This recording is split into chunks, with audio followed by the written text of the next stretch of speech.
يا رسول الله يا شيخ المدينة يا شيخ المدينة هركز عاشقته دلي مشكينة دلي مشكينة.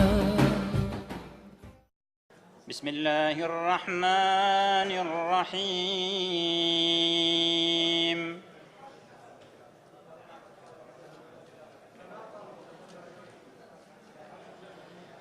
الرحمن علم القرآن خلق الإنسان علمه البيان.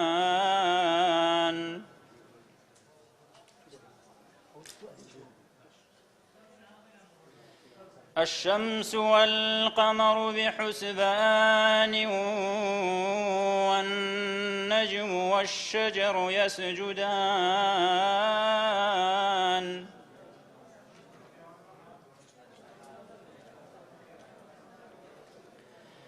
والسماء رفعها ووضع الميزان ألا تطغوا في الميزان. أولاً شكر سپاسی خوای پروردگار بکەین لەسەر تەواوکردنی ئەم مزگەوتە و پاشان سوپاسی جەنابی بەڕێز کاک دکتۆر عوسمان و بنەماڵەکەی و بە یارمەتی ئەو خێرخوازانی تریش کەوا هەستان بەکردنەوەی ئەم مزگەوتە پرشکۆ و گەورەیە خوای پەروەردگار جەزایان بداتەوە ئینشاءالله بیکاتە مایەی چوونە بەهەشتیان. مزگەوت ئەبێ دەوڵەمەندێک یەتە مزگەوت حاتەم بێ سەخی بێ بە تایبەتی لەم ڕۆژگارە کە میلەتی کورد برسیەتی ڕووتە دەستمان لە ئەرز و ئاسمان بڕاوە پارەدار پارەدار گەنمدار دەسەڵاتدار ئاگاو لێبێ لەوانەیە تۆ هەندێک شت هەیە بە کەمی بزانی لەوانەیە دەبەیەکی 5 لیتری دۆ لەگەڵ دوو چەپک پیازە بیبەی بۆ ماڵێک ئەو نیوەڕۆ ئەوان بێ بە جەژنیان ئەوان ئەو نیوەڕۆ بێ بە جەژنیان بەلای تۆ لەوانەیە بڵێ عیبە ئەوە بەری بۆ ماڵی فڵانە کەس پارە ببەخشن ئەگەر مزگەوتی وا ناکەن پارە ببەخشن خواردن ببەخشن لیباس ببەخشن خزمەت بکەن اینجا ئێوە ئەڕۆنە ڕیزی ئەبوو بەکری سدیق و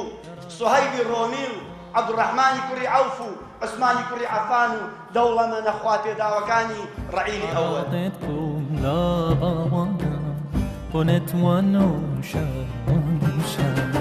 هەر وەک حەجیان باوانم لە دەور بەیتوڵڵا باوانە بە دەوری تۆ عەزیزم یا نەبی یا شەفی یا رسول الله یا شەیخ مەدینە یا شەیخ مەدینە هەرکەس عاشقتە دلی مەشکینە دلی مەشکینە. ئێمە حقیقەتەن ئامانجمان لەکردنەوەی ئەم مزگەوتە لەبەر یەکەم شت لەبەر خاتری ڕزای خوای گەورە و پەروەردگارە یەک دووهەم مزگەوت یەکێکە لە منشەئە لە سەرحە گەورەکانی مجتەمع بۆ دروستکردنی پیاوانی دەستپاک لە پەرلەمانی دەستپاک لە مامۆستای دەستپاک لە دکتۆری دەستپاک لە مهندسی دەستپاک چونکە ئەمە شوێنی دروستکردنی مرۆڤی ڕازگۆ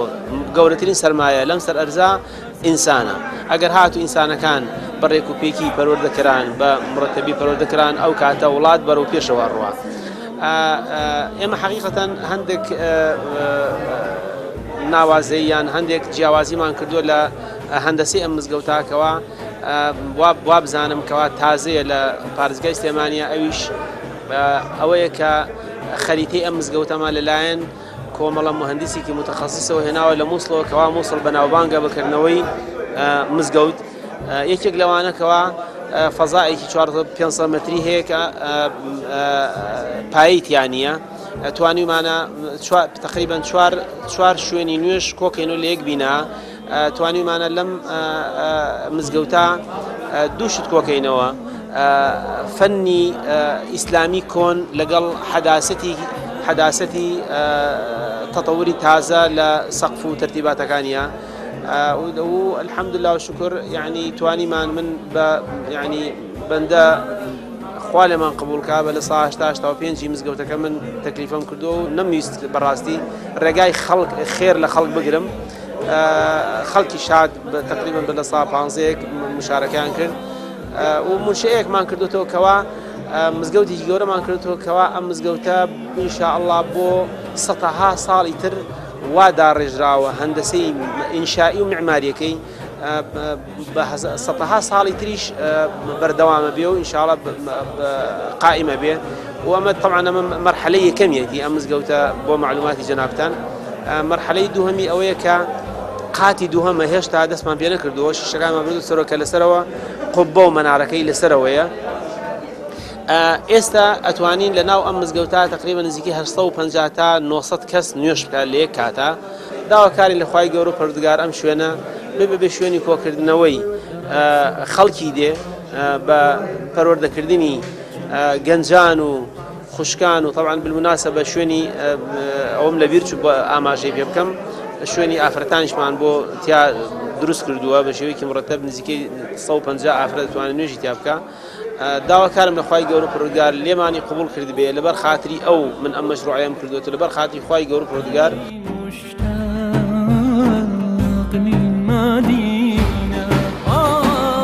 يا حبيب الله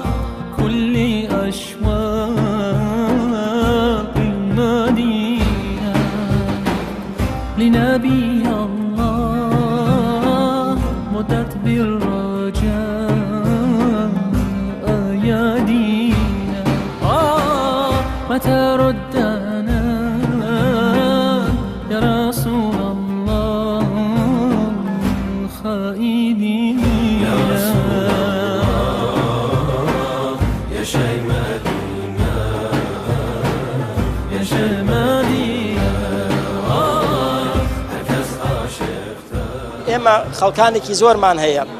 یعنی کاتێککە دەستمان کرۆ بەکردنەوەی مزگەوت هەبووە لە معاشی بێوەژنانەکەی هەبووە لە معاشی هەتیوانەکەی هەبووە لە کرێکاریەکەی هەر کەسێ لە کەمترین کولفە و تا زۆرترین بەشداری لە مزگەوتا کرۆ بە تایبەتی کاک دکتۆر عوسمان خوا جەزای باتەوە لە سا 85 لەسەر کوفەی ئەو کراوەتەوە پێغەمبەریان صلی الله عليه وسلم فەرموویەتی قەسەم بەخوا ماڵ بە سەدەقە و خێرکردن کەم ناکا لەبەر ئەوە بەڕاستی یەکی لەو شتانەی کە حکومەت لێی نەپرسێ و ئیهمالی کردووە یعنی بەلایە ناچێت لە خەیاڵیان یەککردنەوەی مزگەوتە بۆیە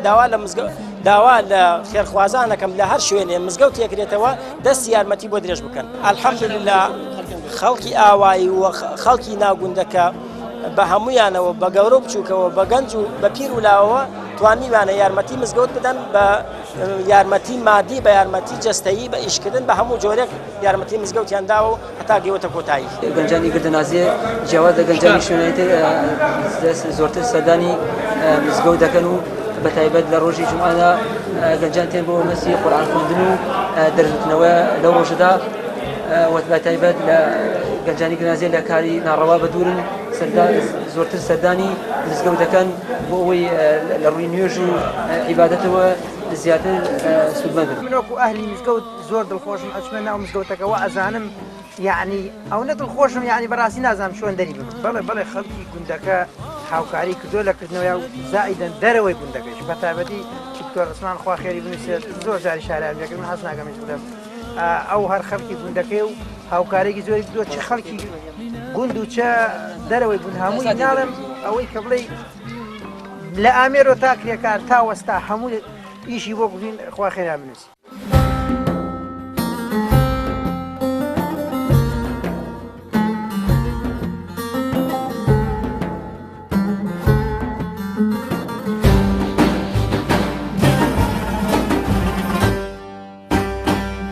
يا رسول الله يا شي مدينة